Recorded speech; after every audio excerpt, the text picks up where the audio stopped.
those who pay taxes, that's an important day in certain countries. I can't remember which ones. America, maybe. I don't know. They delay it. They delay it Did every I, time. It's yeah, always delayed now because somewhere in the world, somebody's paying taxes.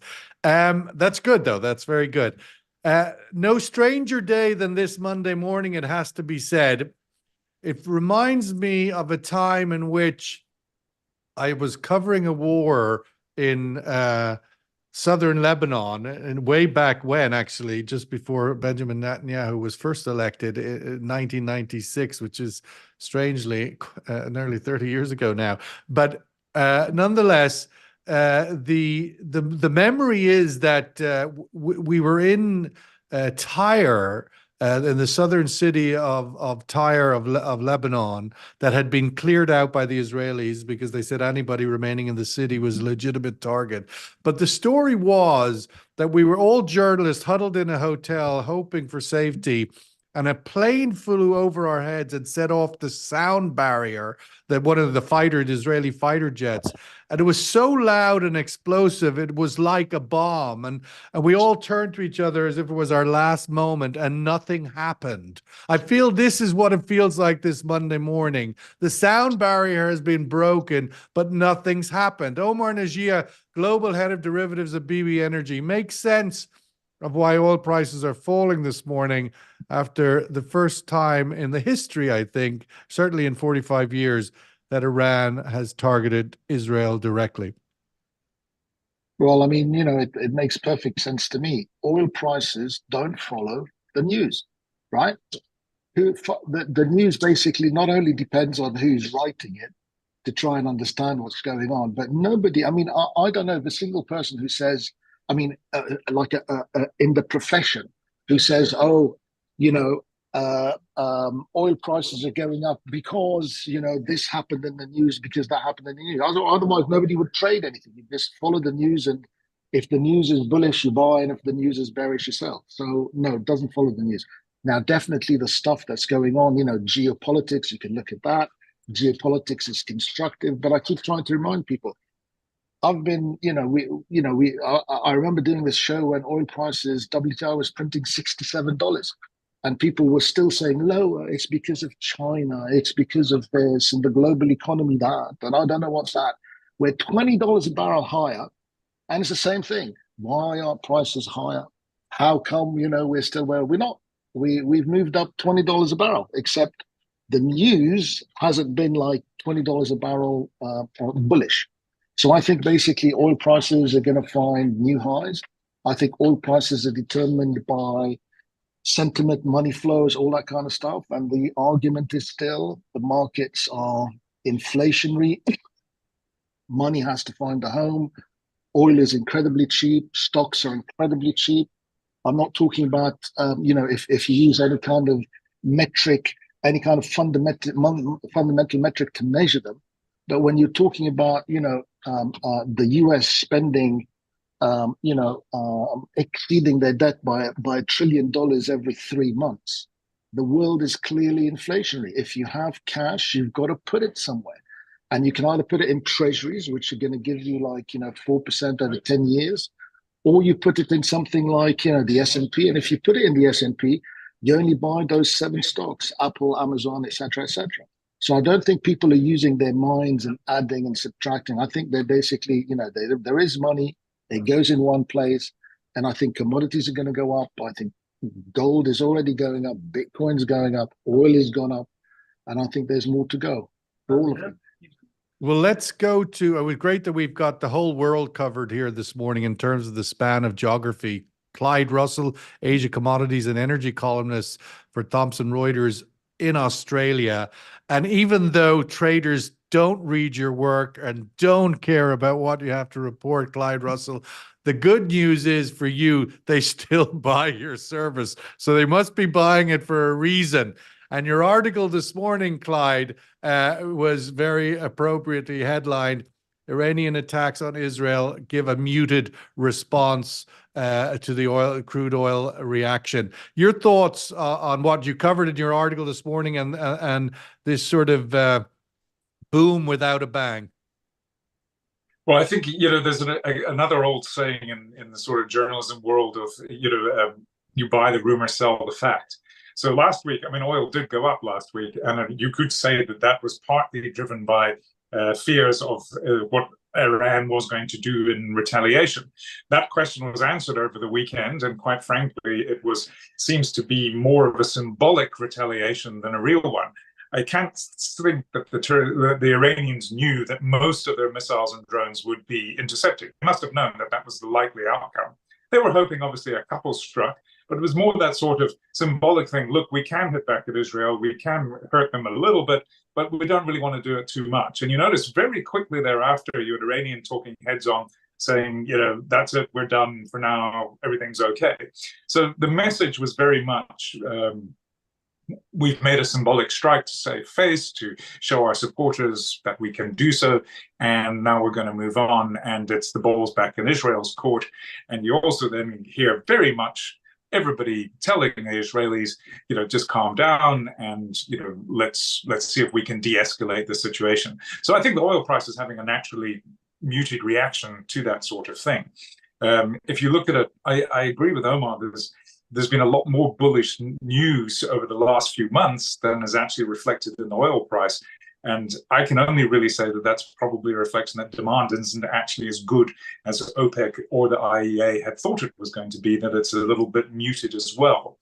But if you're actually looking at the weekend attacks on that, it really was actually, how can I put this tactfully, the best outcome for the oil market, because we got rid of the Iranian retaliation, and it doesn't look like we're going to get an escalation. Richard Radoglia, CEO of Matrix Global Holdings, all the way over the other side of the world, sitting in the west coast of the United States. Richard, this was as much a U.S. story over the weekend as it was an Israel-Iran story. Biden and the U.S. administration deeply involved not only in the strategy, but literally in combating the Iranian attack. Your thoughts from an American perspective? What does this look like? Does this look over? Is it a win for Biden? How do you read all the tea leaves on this?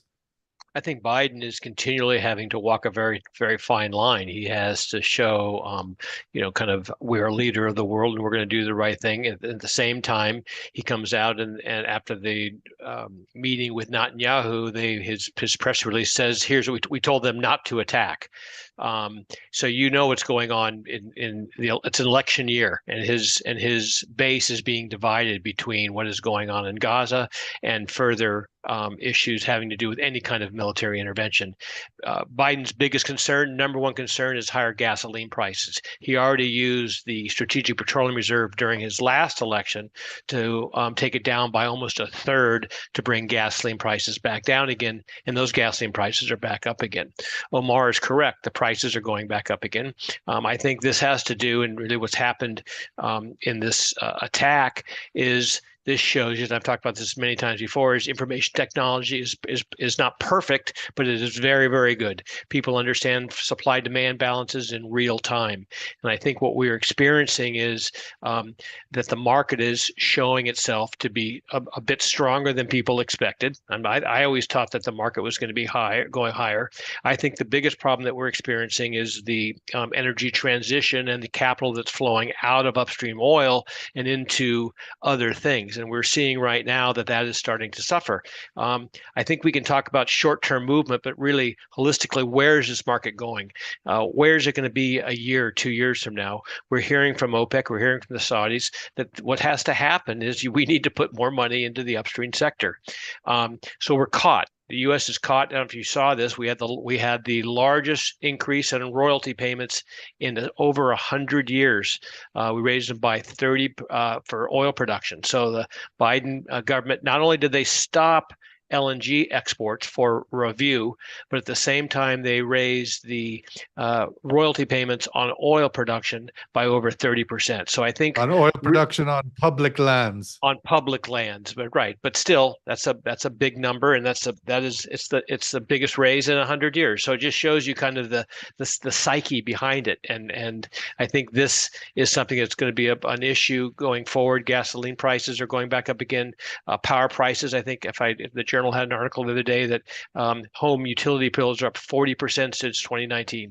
Things that are really hitting people's budgets, and that's really the problem I think that the U.S. faces. And I happen to think that what's happened between Iran and Israel, as far as Biden is concerned, is more concerned about how it's going to affect his election next year than anything else. So Omar, I mean, taking the dynamics of the market play, and obviously as you and your colleagues have to take a bet on the direction of travel here over the short and medium term, the question is, are we closer today to a oil supply disruption from the region, or are we further away from one? And the answer to that question obviously could impact quite significantly the price of oil over the short and medium term. Unprecedented geopolitical event has happened. Are we closer or further away from a possible disruption? Clearly, we're a lot closer, but you have to understand. So you have basically the Western media I mean, saying, I'm not sure I agree with that per se, but that we would, I mean, this might be an event that puts us further. I mean, Clyde mentioned there, well, now that we've got the Iran reaction out of the way, that sort of removes an uncertainty. But go ahead, sorry.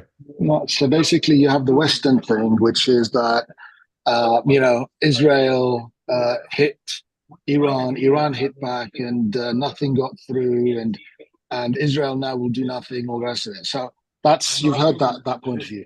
My point of view is completely different. So Iran didn't just hit Israel. They actually seized a vessel in close to the UAE. They seized that vessel for two reasons. The message is the land route between Jebel Ali and Israel is now closed. That's one. Two, they're sending a message that they can close the Straits of Hormuz if this escalates. That's two. Now on Telegram, if you go on Telegram, you can count over 20 missiles coming down, videos of missiles coming down and exploding in Israel, right? So you've got to be really careful with the narrative and all the rest. I've also seen like other videos purporting to show Israelis shooting down some of the missiles and they're, computer generated. But anyway, the bottom line is, from here, why did Israel hit that consulate? Why did Israel hit the consulate, which means that they hit sovereign Iranian territory, to elicit a response? So you have to also understand that this is not going to end. This is going to escalate. The stuff in Gaza isn't just going to stop. It's just going to escalate. The US Then that's clearly a buy. Control. That's clearly a buy. Yeah. I mean, if the oil Absolutely. price is, somebody's asleep at the wheel here, because inevitably we're not seeing that reaction in the oil forward. And you have the oil and you have- futures. These are future That's- contracts. Yeah, that's because basically you have a lot of people who are very short, and the narrative since we were down at 67 is lower.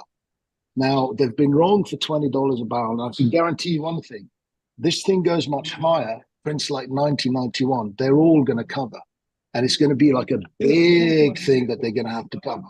So I don't think any of the stuff in the Middle East is finished.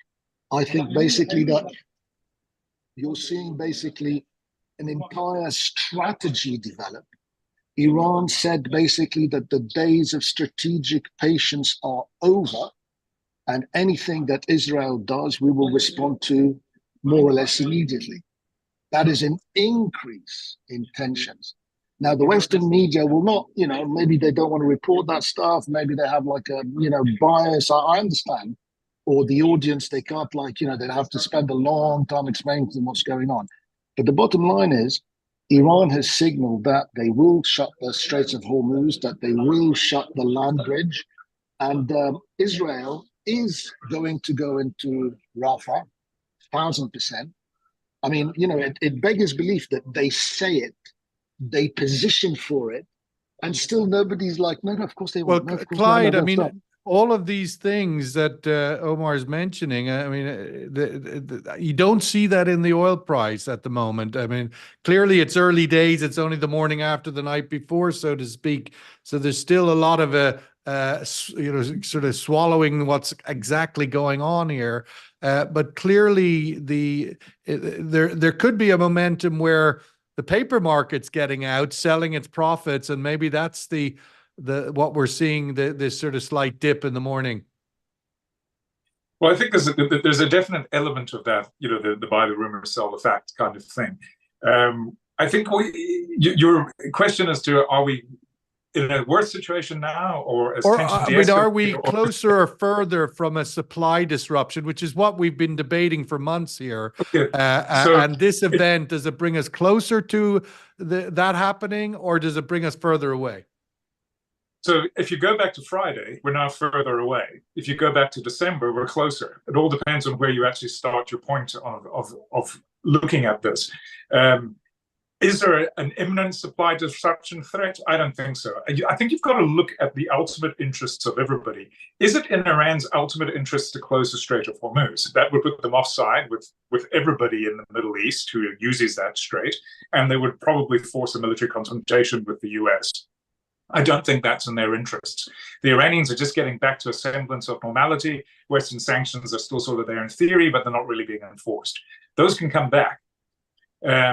You've also got to look, who are the real beneficiaries from the escalation in the Middle East? It's not the existing countries, not even the Iranians. It's Vladimir Putin, because Russia's infrastructure is not under threat and he gets benefit of the higher prices. And you must say the other potential massive beneficiary of all this is Donald Trump. It makes his re-election more likely because it puts pressure on gasoline prices in the US, and it also allows him to run the line that, oh, the world is going to hell in a handbasket under Joe Biden, let's go back to me. But if you were the Iranians, do you really want a Trump presidency? No, because he's going to come after you, because that's what he wants to do. So, the Iranians have to play a very clever game here as well, and a very careful game, because if they end up with a Trump presidency, they'll end up with something they really don't want, because that will be a blank check for Israel. Trump will go all back in with his friends in Saudi Arabia, and they'll go after the Iranians. So in some ways, it's very much in the Iranians' interests to actually de-escalate. And I also say you've really got to look at the difference between what people say and what they do. So, they might be talking a tough game, but at the moment, all the other signs that they really want to sort of end this as... Well, I don't think it's going to end. I think Omar's absolutely right. I think the conflict carries on. Well, it continues either in an elevated state or it continues in the... bubbling. I think what they want to do is keep it bubbling along, but they don't want to escalate it. Richard, I mean, another big story that came up last week in our absence, we were off last week for the Eid vacation, but was the fact that interest rates, the Fed's cutting the plans for and expectations of Fed cuts have drifted off into the future, given the US printed an unexpectedly high inflation rate continuing. Your thoughts on the outlook for that and its ramification for the markets? I think, Sean, you and I had agreed upon this, I think, 3 weeks ago when I was on, and what was the vote on how many cuts there be? And I think you and I both said 0. And I think it's 0 because we are going to have inflation. Inflation is going back up again. Larry Summers, worked for the Clinton White House and also president of Harvard, did an analysis when you put in things like rent and interest charge into the inflation metric, which was removed back in the 90s. Inflation peaked at 18%. And it's somewhere around 9% now. So I think we'll see no rate cuts. There's no way for them to be rate cuts. If we had rate cuts, already housing prices would explode higher. We're going to see oil prices higher. You can't print trillions of dollars and not have that be inflationary. The transition dollars are being pushed out into the market dramatically, to the tunes of, billions of dollars are being spent now for, hydrogen and ammonia and, all these new projects, not being built for things like an LNG export plant, which would help our allies, but more for things that are truly inflationary. So I think we're staring down right down the barrel of inflation eking its way back up again, 3.5, 3.8, 4%. At what point do you start saying, gee, that's really expensive? And people say it every day here in the United States. things are expensive. They complain about it every moment. So I think there is no way that we can see rate cuts coming down the pike. Now, back to what Clyde made a very good point about Trump, and I think he's exactly right. Trump is going to use this to his benefit, and as I think he should. I don't know how you guys. I understand no one likes Trump outside of certain areas of the conservatives on the United States, and everyone dislikes Trump for who he is and what he says. I happen to live in New York for 20 years when he was going out with Marla Maples, so I was kind of used to his bravado and his speaking the way he does. But the one thing that Trump would do, and the one thing that's going to be needed, is we need a response to OPEC Plus. OPEC Plus controls all the cars. They control everything right now, and the only way to control OPEC Plus is to get the Permian production, not get the U.S. production not from 13 million, but 15 million, or 16 million, or 17 million. Then we're going to have an oil market. Then you've got to get the IOCs to spend money. I mean, they're too busy giving it all back to their shareholders. They will. They absolutely will. I mean, remember, again, you don't have royalty taxes. You don't have the largest. We've had the fewest sales of oil leases in the history of the United States in the past 4 years. So the IOCs will do it. All they'll do is they'll build a bigger pipeline. Exxon's pipeline from the Permian will get bigger, so it can go into Baytown. They will spend the money, but the key, I think, is, and I think where it would come with a Trump presidency, is the ability to push back on OPEC. OPEC Plus is telling us what they're going to do, and they're going to do it. They're going to continue to maintain a production level that is adequate over the next couple of years until we get to a point when oil demand is 106 or 107 or 108 million barrels a day. Then we're just kind of a flat out problem, right? We'll have inflation. Go ahead. Sorry, finish your point. Okay. And a problem with supply demand. Let's go to the survey question, which sort of looks at the point I've been asking. After Iran's first ever direct attack on Israel, the risk of a future oil supply disruption from the region has 1, increased, 2, decreased, or 3, unchanged. And it's probably far too early to answer that question, but we'll answer it today, and maybe we'll answer it again in a week. But the big sort of shoe to drop, I think, from a clarity point of view, is how Israel is going to react to the reaction, if you like, and so forth. But I wanted to sort of get the sentiment from this room, at least. The risk of a future oil supply disruption for the region has increased, decreased. The oil price this morning would indicate that it has decreased, perhaps, or unchanged. Omar, looking forward, clearly there's added dimensions into the factors that one has to look to impact the direction of price. What do you see? I mean, what are you focused on? Are you the horizon? You've been very focused in recent times on just the scale of liquidity. Does that continue to be your North Star? Yeah, I think basically. So the opposite of Richard, I think basically the Fed is going to cut. I think basically they're going to cut because it's not the Fed that's basically leading with this, interest rate. It's the Treasury. The US needs to sell debt. How do we know? Because they're spending so much. They need to issue more and more treasuries. They're already spending about $1.6 trillion on the debt that they have already. That debt is increasing by $1 trillion every 100 days. If interest rates don't come down, there is no way there's going to be like a massive, humongous problem. They're going to have to issue even more debt just to pay for the debt that they've already issued. So what they're going to do is they're going to let inflation run hot. And Biden is going to say, whatever, it's transitory. Don't worry, it'll be okay. They're gonna massage CPI by taking away, like they have, energy and rent and schooling and all this kind of stuff, and they're gonna let it run hot. And I think the market knows that, and I think you're gonna see more money come into the S&P. I think the S&P will end the year probably above 6,000. I think oil will, I'm looking for WTI to get to about 91.70 and maybe 95 before the end of the year, maybe even 100. I'm looking for Bitcoin to go considerably higher, maybe double in price, et cetera, et cetera. So I don't think that they're going to cut rates. I don't think that there's going to be anything except The US is addicted to spending. Trump, when he comes in, is going to do nothing. Rather, all he's going to do is spend more, whether it's cut taxes, whether it's basically whatever. But he's definitely not going to come in and say, elect me and I'm going to increase your taxes. I'm going to cut spending. It just won't happen in the States. It's like a runaway train. And that's why the dollar's coming off. So I'm looking for a lower dollar and higher inflation.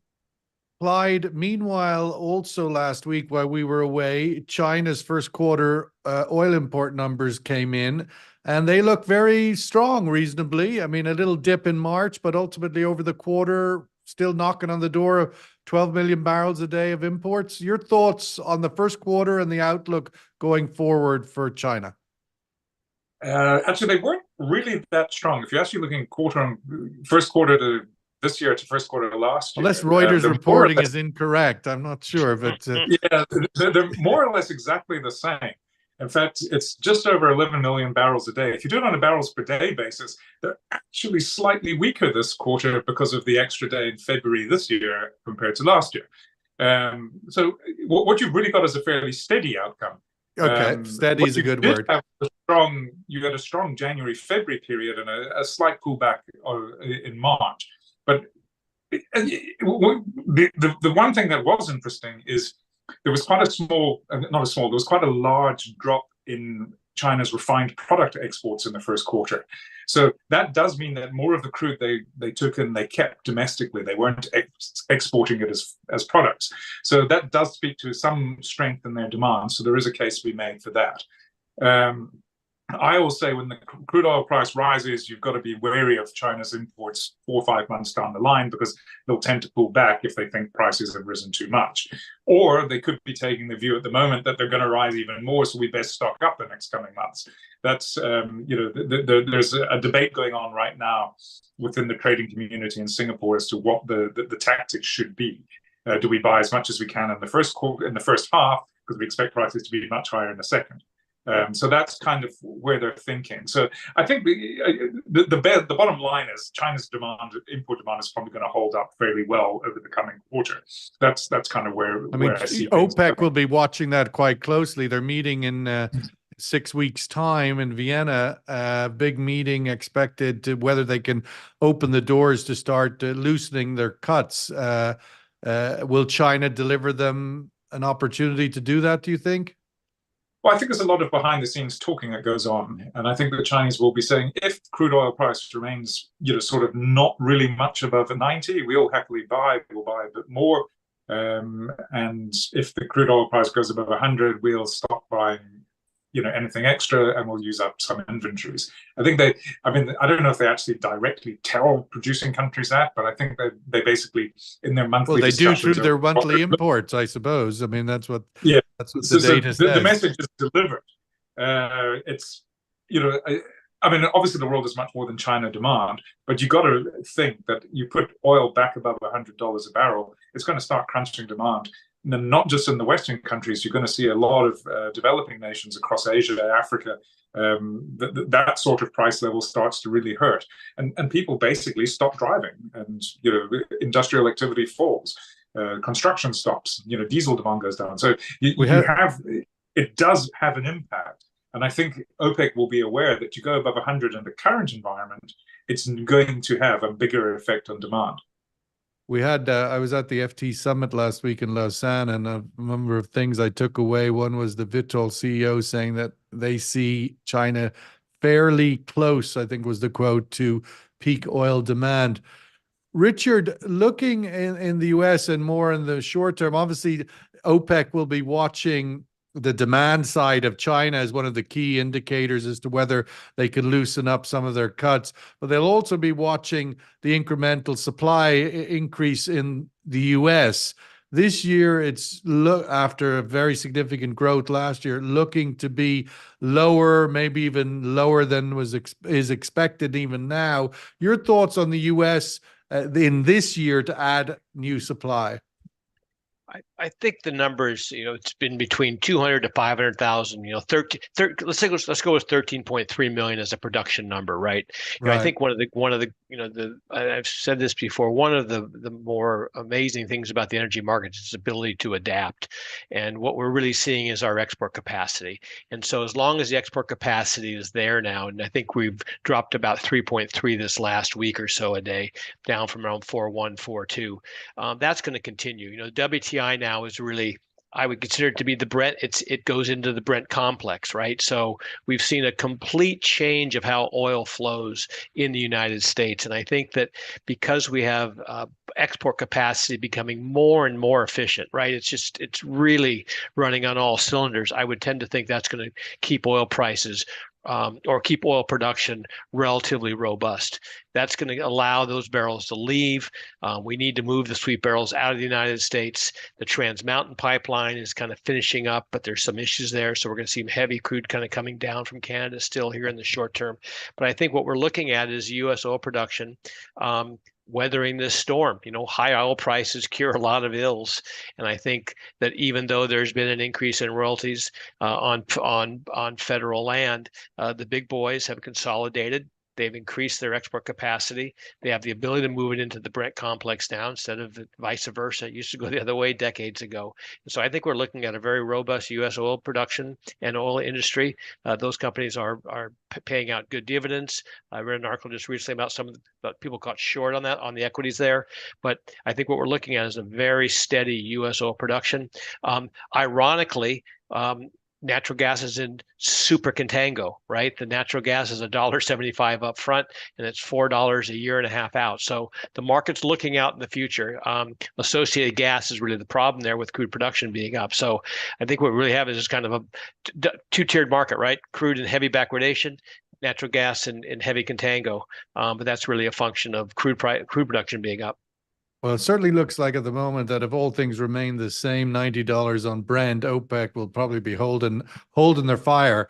Here's the survey result. After Iran's attack on the weekend, the risk of future oil supply disruption from the region has increased, is the consensus in this room. We'll post that on social and see if there's an agreement around that. Early days, of course, really to answer that question without any sort of great sense, but at least for today, it feels like we're further away for me. I'm not sure if that's going to be what it feels like tomorrow, but today it feels a little bit further away. As Clyde said, depends what time frame you're looking at. From Friday, it looks further. From 3 months ago, maybe closer. Omar Najee, as always, Bionic Monday mornings. Thank you so much. Richard DeGoglia in California. Thank you so much. And Clyde Russell in Australia. Clyde, for whatever it's worth, some condolences on the terrible weekend events in Australia. They looked very, very horrific, and condolence to all of those who have been affected by that. All the best. Thank you very much. Thank you. Thank you.